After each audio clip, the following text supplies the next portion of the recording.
Hello नमस्कार दोस्तों, welcome back our official YouTube channel law with Ronit. साथियों, एक नए वीडियोस और एक नए ऑफिशियल अपडेट के साथ आप सभी लोगों के सामने आ रहे हैं। आज जो मैं आप सभी लोगों के लिए टॉपिक लेकर के आया हूं, यह है एंटी डिफेक्शन लॉ। जी हां साथियों, आप सभी लोगों को पता है कि इलेक्शन बहुत ही जल्द कंडक्ट होने वाला है, तो क्यों ना हम इस समय इस कानून को पढ़ लें। इस कानून को जानना हमारे लिए बहुत ही जरूरी है।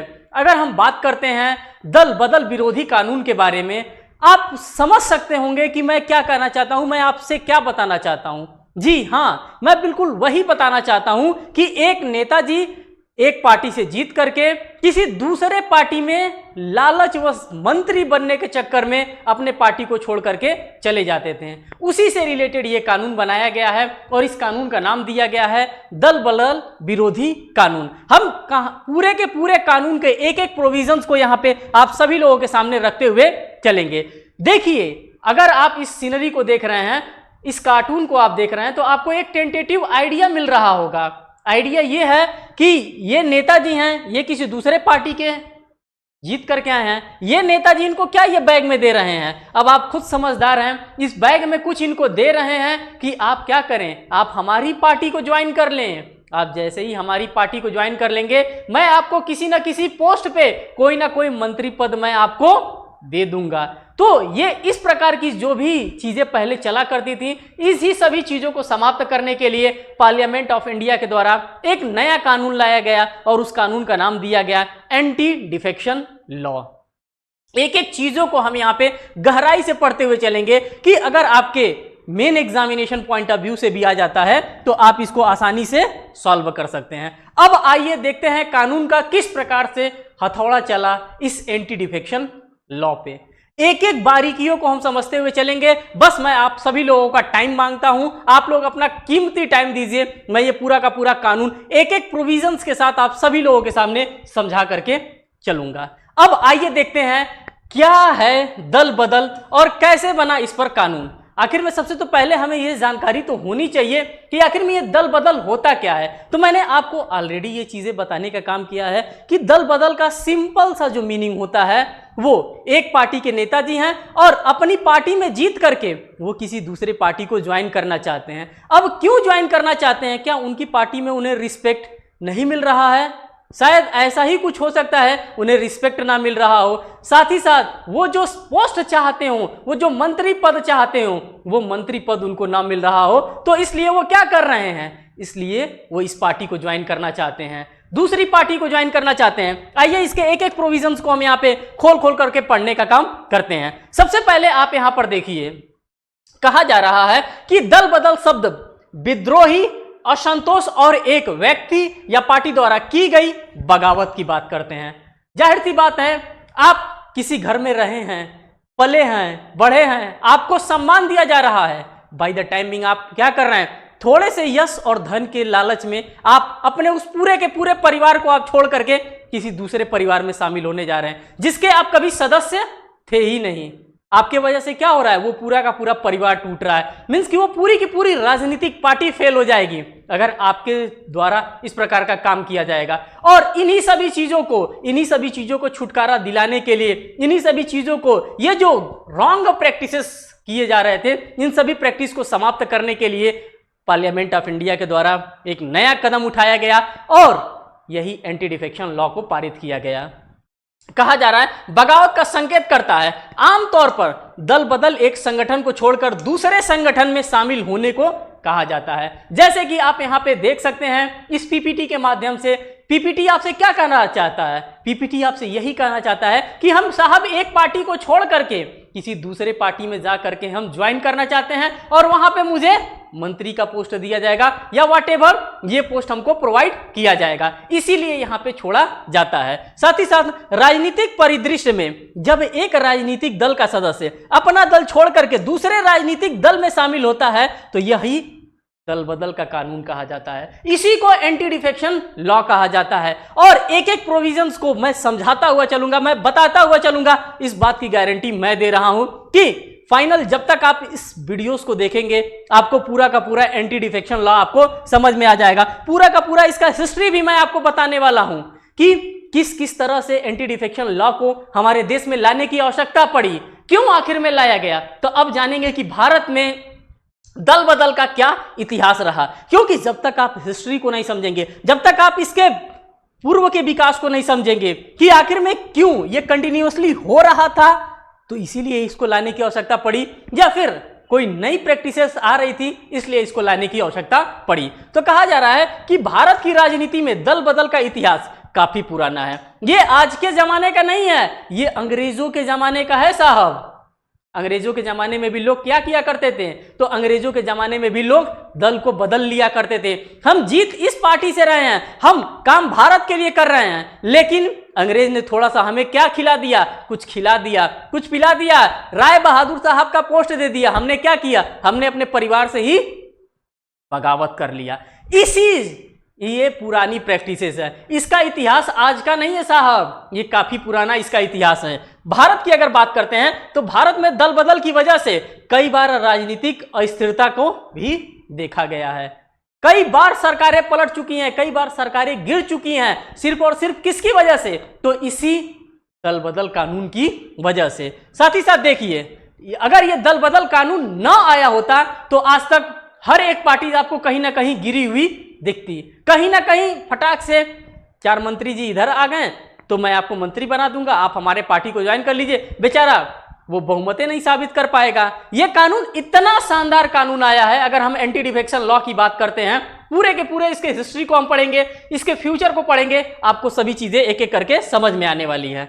इससे देश में अनिश्चितता का माहौल भी बना, अनसर्टेनिटी लगातार बनी रहती है भाई, कि वो नहीं खुश रहेंगे तो साहब क्या करेंगे, दूसरी पार्टी को ज्वाइन कर लेंगे, और जैसे ही दूसरी पार्टी को ज्वाइन करेंगे पहली पार्टी का अस्तित्व क्या होगा, धीरे धीरे बाय द टाइम बिंग समाप्त होने लगा। इसकी वजह से सरकारें प्रशासन पर ध्यान केंद्रित करने के बजाय सरकार बचाने पर ज्यादा जोर देने लगी। जाहिर सी बात है, मैं क्यों ध्यान दूं भाई साहब, मेरी सरकार चली जाएगी तो मेरा क्या वजूद रहेगा, मेरा क्या अस्तित्व रहेगा।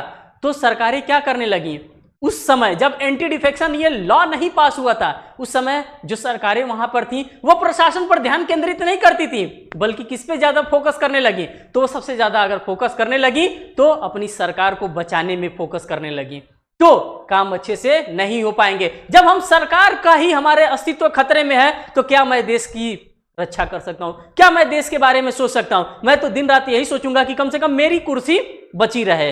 तो ये अनिश्चितता यहां पे हमको देखने के लिए बार बार मिल रहा था। आगे देखिए, आगे क्या कहा जाता है, ये कहानी आप लोगों ने बहुत बार सुना होगा, आया राम गया राम। ये नारा आज इसका नहीं है, ये 20वीं सदी से चल रही आ रही है, आया राम गया राम, आया राम गया राम। देखिए क्या कर रहा है, आया राम गया राम का नारा 20वीं सदी के 6ठे दशक में विधायकों के लगातार दल बदल की पृष्ठभूमि में ही बना था। भारत में दल बदल का इतिहास केंद्रीय विधायिका के दिनों से शुरू होता है, जब केंद्रीय विधायिका के एक सदस्य श्याम लाई, अब इनका नाम भी आप याद रखिएगा साहब का, कि कैसे यहां पे स्टार्टिंग हमको देखने के लिए मिल रहा है। ये श्याम लाई साहब थे, नेहरू के कांग्रेस पार्टी को छोड़ करके अपनी निष्ठा ब्रिटिश पक्ष में बदल ली थी। अब सोचिए आप, वो दौर सोचिए, नेहरू का दौर सोचिए, गांधी का दौर सोचिए, नेताजी सुभाष चंद्र बोस का दौर सोचिए, आप समझ सकते हैं कि मैं क्या कहना चाहता हूं। नेहरू जो कि एट दैट टाइम इतना पावरफुल नेता हुआ करते थे, उनकी पार्टी को छोड़ करके जिन्होंने देश को आजाद कराने में हर संभव प्रयास किया, हर प्रकार की मदद की, जितने भी हमारे फ्रीडम फाइटर्स थे, मैं सभी फ्रीडम फाइटर्स के यहाँ पे नाम नहीं ले पा रहा हूं, लेकिन जो भी हमारे फ्रीडम फाइटर्स रहे होंगे, जिन्होंने भी देश को आजाद कराने में अपनी अहम भूमिका निभाई होगी, उन्हीं को श्याम लाई साहब छोड़ करके कहां घुस गए, तो इसी ब्रिटिश में घुस गए। अब आप समझ सकते हो कि जब कांग्रेस ने इतना बेहतर उस समय काम कर रहा था, मैं आज की बात नहीं कर रहा हूं, मैं किसी भी राजनीतिक पार्टी का नाम नहीं ले रहा हूं, मैं 1947, 1951, 1950 की बात कर रहा हूं। एट दैट टाइम जब कांग्रेस इतनी अच्छी थी, तो फिर ये साहब छोड़ करके क्यों आए, सिर्फ और सिर्फ लालच के पक्ष में। अब किस प्रकार का लालच था, उस लालच को भी हम समझने का काम करेंगे। दल बदल का एक उदाहरण 1937 का है, जब उस समय मुस्लिम लीग की टिकट पर उत्तर प्रदेश विधानसभा के लिए चुने गए हाफिज मोहम्मद इब्राहिम दल बदल करके कांग्रेस में शामिल हो गए थे। यह भी एक प्रकार का एंटी डिफेक्शन लॉ हमको देखने के लिए मिल रहा है। ये उत्तर प्रदेश का सिनेरियो है। आप देख सकते हैं ये आज का सिनेरियो नहीं है, ये 1937 का सिनेरियो है। तो समझ सकते हैं आप, कुर्सी का लालच इतना छोटा नहीं है। कुर्सी की लालच जो है बहुत बड़ी लालच है, और इस लालच को पाने के लिए लोग कुछ भी कर सकते हैं। ये नेता नगरी है, ये नेता नगरी की कहानी है जो मैं आप सभी लोगों को यहां पे सुनाने का काम कर रहा हूं। आगे देखिए, 20वीं सदी के छठे दशकों में विचारधारा के बजाय अन्य वजहों से राजनीतिक दल बदल के मामले तेजी से बढ़ने लगे।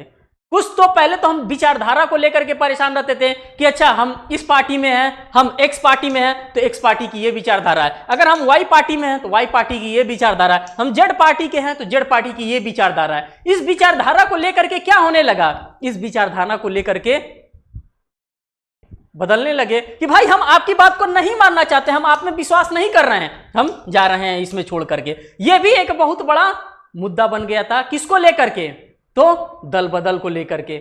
ऐसे अगर चलता तो देश कैसे सुरक्षित हो पाता। नेता तो चाहता कि बस मैं अपनी कुर्सी को पकड़ के रखूंगा, अपनी कुर्सी को बचा करके रखूंगा। जब कुर्सी को सिर्फ बचाएगा तो जो प्रशासनिक व्यवस्था है, प्रशासनिक व्यवस्था कहीं ना कहीं डमाडोल हो जाता कि नहीं, प्रशासनिक व्यवस्था कहीं ना कहीं खराब हो जाता कि नहीं हो जाता, बिल्कुल हो जाता। इसीलिए समय की मांग थी, और समय की मांग के कारण यह नया कानून पारित किया गया, एंटी डिफेक्शन लॉ पारित किया गया।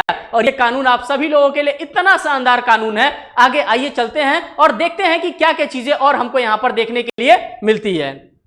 कहा जा रहा है राजनीतिक दल बदल के मामले, चाहर कमेटी की रिपोर्ट 1969 की अगर हम बात करते हैं, एक कमेटी बनी थी चाहर कमेटी, और इस कमेटी की रिपोर्ट को भी हम यहां पे एनालिसिस करने का काम करेंगे।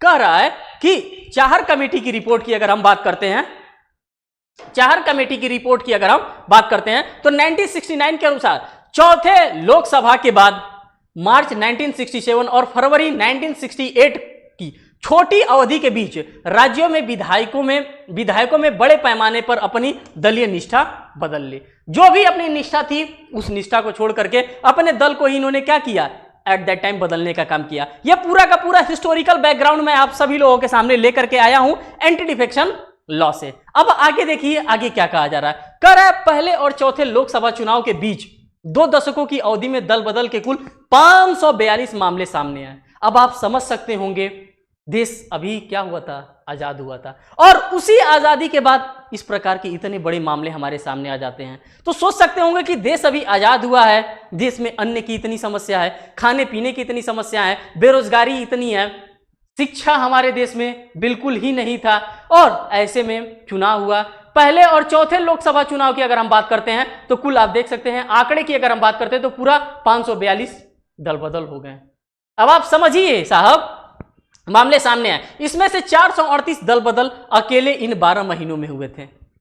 जो 12 महीने थे, इस 12 महीने में अकेले 438 दल बदल हुए थे। किस प्रकार का लालच एट दैट टाइम दिया जा रहा था, आप समझ सकते होंगे कि वो सत्ता का लालच था, कि कुर्सी का लालच था, कि किस चीज का लालच था जो इस एंटी डिफेक्शन लॉ को कंटिन्यूअसली चला रहा था। आगे देखिए, दल बदल के इन मामले में सत्ता की चाहत ने अहम भूमिका निभाई।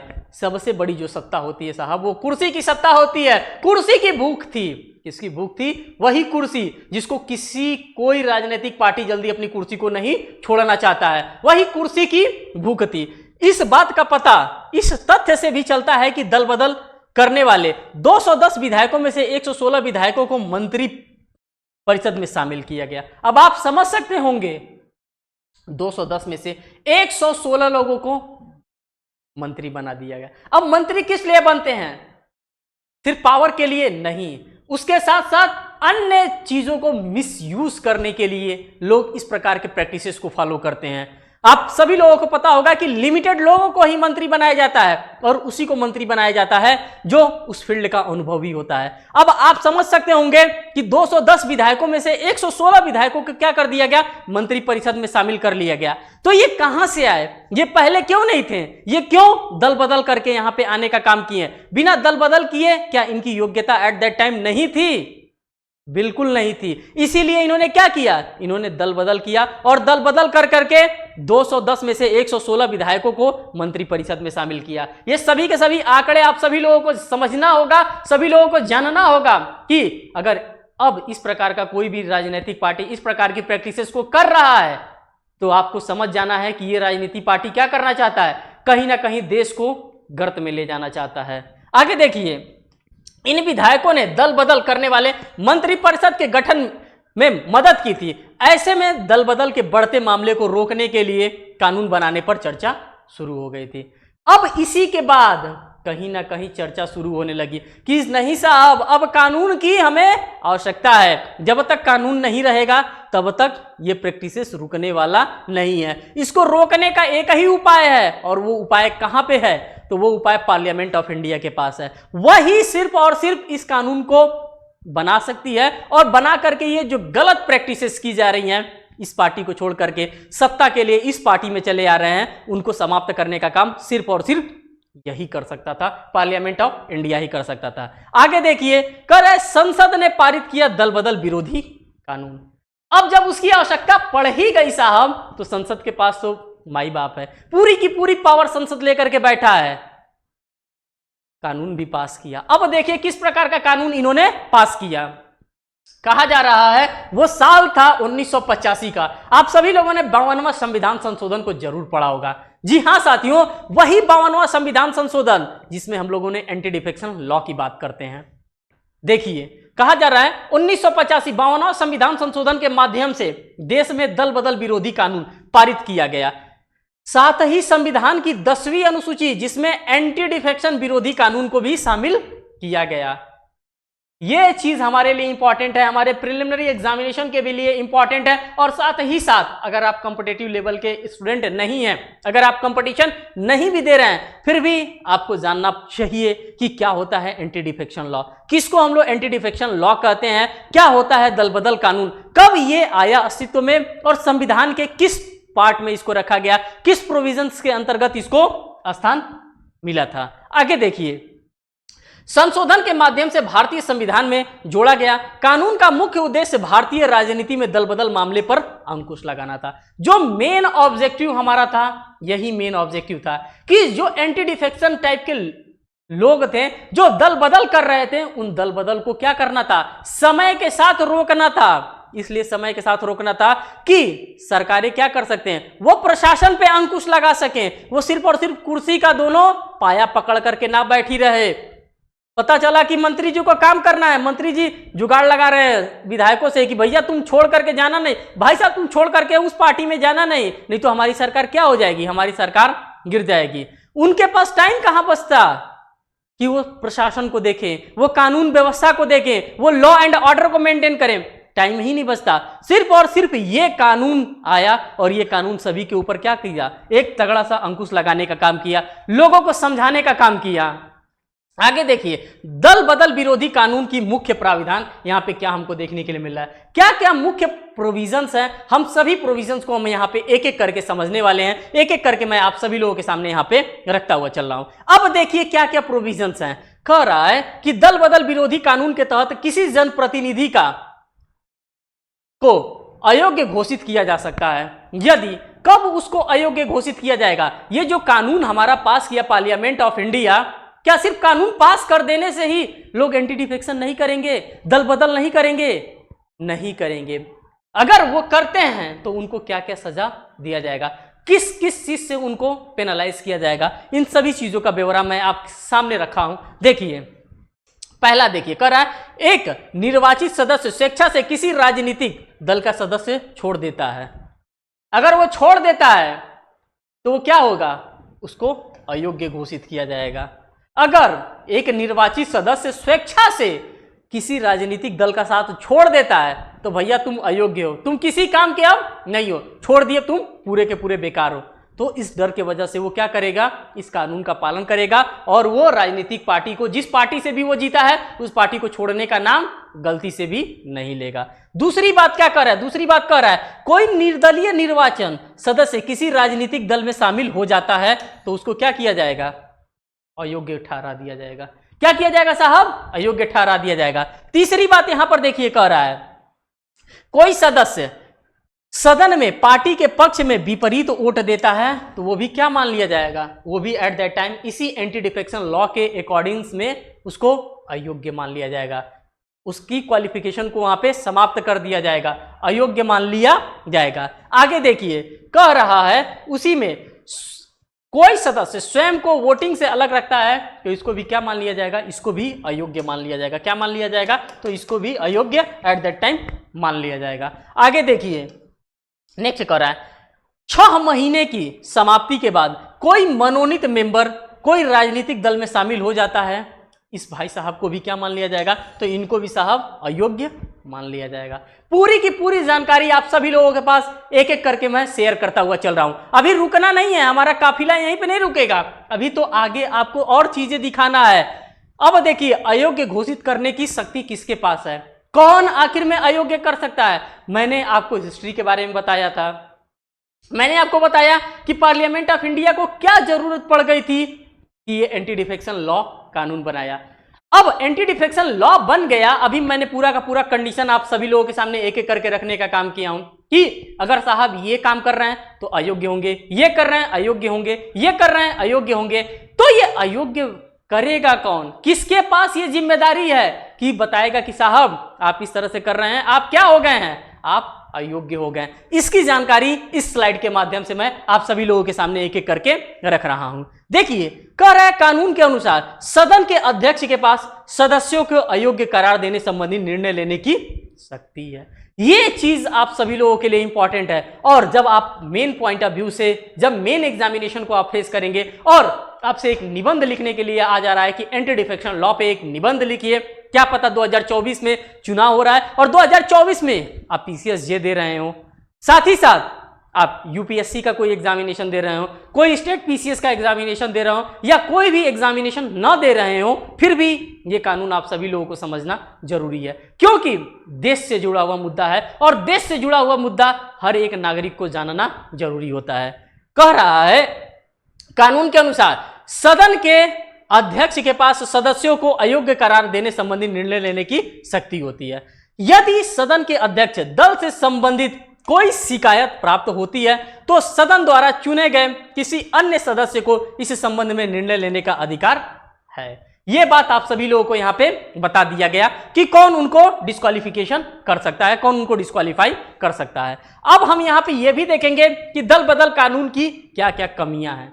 भाई, किसी भी चीज का कुछ सही पार्ट होता है तो उसका कुछ पार्ट खराब भी होता है। दोनों पार्ट्स को हमें समझने की आवश्यकता है, क्योंकि जब तक हम दोनों पार्ट्स को समझेंगे नहीं तब तक हम एनालिटिकल स्टडीज को कंटिन्यू नहीं कर पाएंगे। अब यहां पर देखिए, हम देखते हैं कि क्या यहां पे कमियां हैं, विलय को लेकर के क्या समस्याएं आ रही थी, इस समस्या को हम यहां पर देखेंगे।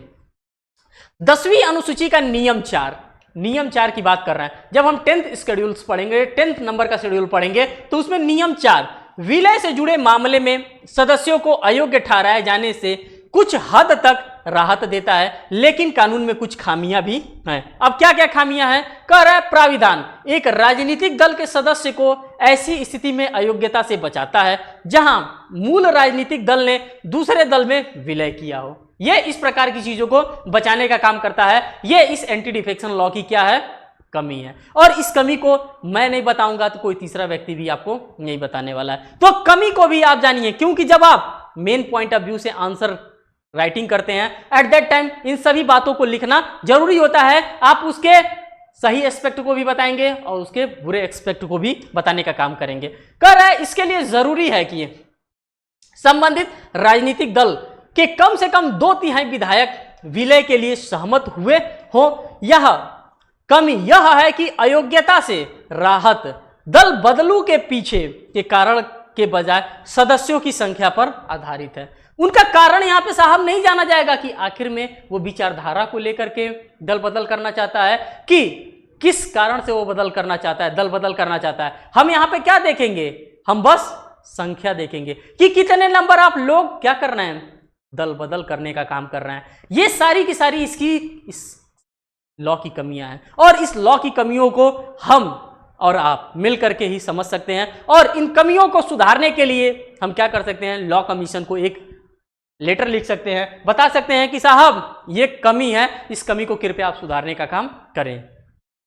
आमतौर पर सदस्य मलाईदार पद या मंत्री पद के लिए दूसरी पार्टी में शामिल होते हैं। यह बात मैंने एकदम सही से यहां पे लिखा है। इसलिए सही सही लिखा गया है, क्योंकि सब कोई चाहता है क्या कि हमें जो मेन, अगर मैं मंत्री बनना चाहता हूं तो मुझे वही चीज मिले जिसमें सबसे ज्यादा कमाई हो। यह बात मैं कहना नहीं चाहता था, लेकिन यहां पर जो मैंने शब्द का चयन किया गया है मलाईदार पद। अब आप समझ सकते होंगे कि किस पद को, किस पोस्ट को हम लोग मलाईदार पोस्ट के नाम से जानते हैं। कौन सा ऐसा मंत्रालय मिल जाए जिसमें सिर्फ और सिर्फ आना है, कुछ जाना हमारा नहीं है। तो आमतौर पर जो सदस्य होते हैं मलाईदार पद या मंत्री के लिए दूसरी पार्टी में शामिल होते हैं। संभव है कि 2/3 सदस्य इसी कारण के लिए विलय पर सहमत हुए हों। यह भी इसका क्या है, यह भी इसका ड्रॉबैक है। आगे चलते हैं, आगे देखते हैं। दल बदल विरोधी कानून एक बड़ी कमी है। कमी यह है कि इसमें राजनीतिक दल द्वारा सदस्यों के निष्कासन की स्थिति से निपटने के लिए कोई प्राविधान नहीं किया गया है। साथ ही साथ राजनीतिक दल के पास पार्टी से संविधान के तहत सदस्य को निष्कासित करने का अधिकार है, लेकिन सदस्य को पार्टी संविधान के तहत कोई अधिकार नहीं मिला हुआ है। तो ये भी बात आप सभी लोगों को अपने माइंड में ही रखने की आवश्यकता है। आगे चलते हैं, आगे देखते हैं। अब यहां पे कह रहा है स्पीकर को व्यापक अधिकार यहां पर दिया गया है। अब किस स्पीकर की हम बात करते हैं, तो आइए चलते हैं स्पीकर जी के पास। और क्या कहते हैं स्पीकर जी? कहा जा रहा है कि 10वीं अनुसूची का नियम 6 सदन के अध्यक्ष को दल बदल के मामले में सदस्यों की योग्यता को लेकर के व्यापक अधिकार, अयोग्यता को लेकर के व्यापक अधिकार देता है। यहां इस बात पर गौर किया जाना चाहिए कि अध्यक्ष अब भी उसे पार्टी का सदस्य है जिसने उसे अध्यक्ष पद के लिए नामित किया है। यह बात उसको पता होनी चाहिए कि भाई अध्यक्ष तो अभी उसी पार्टी का क्या है, सदस्य है, जिसने आपको क्या किया है, जिसने आपको नामित करने का काम किया है। ऐसे में यह उम्मीद करना मुश्किल है कि अध्यक्ष अपनी राजनीतिक पार्टी के मामले में निष्पक्ष होकर काम करेगा। यह स्पीकर को व्यापक यहाँ पे अधिकार प्रोवाइड किया गया है, और इस अधिकार को जानना, इसी अधिकार को समझना आप सभी लोगों के लिए इंपॉर्टेंट है। आगे चलते हैं, आगे इसमें क्या कहा जा रहा है? कह रहा है अगर हम कानून की बात करते हैं, लॉ की बात करते हैं, तो लॉ यहाँ पे क्या अपना कह रहा है? कानून के अनुसार इस मामले में अध्यक्ष का फैसला अंतिम होता है, लेकिन अध्यक्ष अपना फैसला सुनाने में कितना समय लेगा या लगाता है, इसके लिए कोई समय सीमा नहीं दी गई है। या अब ये बताइए कि जब तक हम लिमिटेशन पावर नहीं देंगे, पता चलेगा कि बताएंगे कब? जब 5 साल वो अपनी सत्ता को भोग लेगा, जब वो मलाईदार पार्टी में चला जाएगा, तभी साहब बताएंगे। तो उसका क्या फायदा है, हम क्या फायदा लेंगे? उनको एक लिमिटेशन पावर की भी जरूरत थी। यहाँ पे एक लिमिटेशन भी होना चाहिए कि नहीं साहब, आप within 6 month, within 4 month, whatever जो भी होना चाहिए, एक लिमिटेशन पावर तो यहाँ पे होना ही चाहिए। पार्टी अदालत जा सकती है, लेकिन इसके लिए जरूरी है कि अध्यक्ष का फैसला आ गया हो। अब पार्टी अदालत में क्या करने जाएगी? यहाँ पे साफ साफ इस कानून में कहा गया है, इस कानून का लूप होल कहें या कानून को कहें, कि जब तक अध्यक्ष का फैसला न आए तब तक वो कोर्ट में भी नहीं जा सकता। तो इन सभी चीजों को आप यहाँ पे देख रहे हैं, इन सभी चीजों को यहाँ पे समझने का काम कर रहे हैं। कहा जा रहा है चुनाव सुधारों पर दिनेश गोस्वामी कमेटी और चुनाव आयोग ने सिफारिश की है कि 10वीं अनुसूची के तहत योग्यता के मुद्दे पर फैसला करने का अधिकार राष्ट्रपति या राज्यपाल को दिया गया है, जो चुनाव आयोग की सलाह पर काम करेगा। हालांकि अब तक इसकी सिफारिश को लागू नहीं किया गया है। अब यहां पर देख सकते हैं दिनेश गोस्वामी कमेटी की बात करते हैं, अभी तक इसको लागू करने का काम ही नहीं किया गया है। क्यों? क्योंकि सभी लोग क्या चाहते हैं? सभी लोग सिक्योरिटी चाह रहा है। कोई नहीं चाह रहा है कि इस प्रकार के काम को हम करें, इस चीज को हम पारित करें, क्योंकि जैसे ही इसको पारित कर दिया जाएगा वैसे ही राजनीतिक दलों की और राजनीतिक पार्टियों की और राजनीतिक लोगों की मुश्किलें बढ़ जाएगी, 7वें आसमान पे वो मुश्किलें चली जाएंगी। इसीलिए इसको पारित नहीं किया जा रहा है, क्योंकि सारा का सारा अधिकार किसके पास चला जाएगा? तो राष्ट्रपति और राज्यपाल महोदय के पास चला जाएगा। और जब ये लोग अपने पावर का एक्सरसाइज करेंगे, उस समय नेताजी लोग का पावर घट जाएगा, और जैसे ही उनका पावर घटेगा वैसे ही विद्रोह होना शुरू हो जाएगा। इसीलिए इस कानून को अभी, जो दिनेश गोस्वामी कमेटी है, इस कमेटी की बात को अभी तक लागू नहीं किया गया। तो इस प्रकार से आप लोगों ने पूरा का पूरा एंटी डिफेक्शन लॉ को समझने का काम किया, और ये सभी के सभी लॉ आप सभी लोगों को जानना बेहद जरूरी है। अब आइए, इससे रिलेटेड अगर आप सभी लोगों का किसी भी प्रकार का कोई भी डाउट अगर अराइज होता है बाय द टाइमिंग इस वीडियोस को वॉच करने के बाद, तो आप हमसे कॉल करके भी बात कर सकते हैं। साथ ही साथ आप अगर चैनल पे नए हैं तो चैनल को जरूर सब्सक्राइब करिएगा, वीडियोस को लाइक करिएगा और अपने फ्रेंड सर्कल में इसको जरूर शेयर करिएगा। बस इतना ही मैं आप सभी लोगों से कहना चाहूँगा। और अगर आपको लगता है कि कोई सोशल टॉपिक और हमसे आपको पढ़ना है तो आप कमेंट सेक्शन हमारा ओपन रहता है, आप उसमें हमको बता सकते हैं कि ये टॉपिक लेकर के आइए, इस टॉपिक पे वीडियोस क्रिएट करिए, मैं डेफिनेटली आप लोगों के लिए करूँगा। तब तक के लिए बहुत बहुत आभार, धन्यवाद, थैंक यू।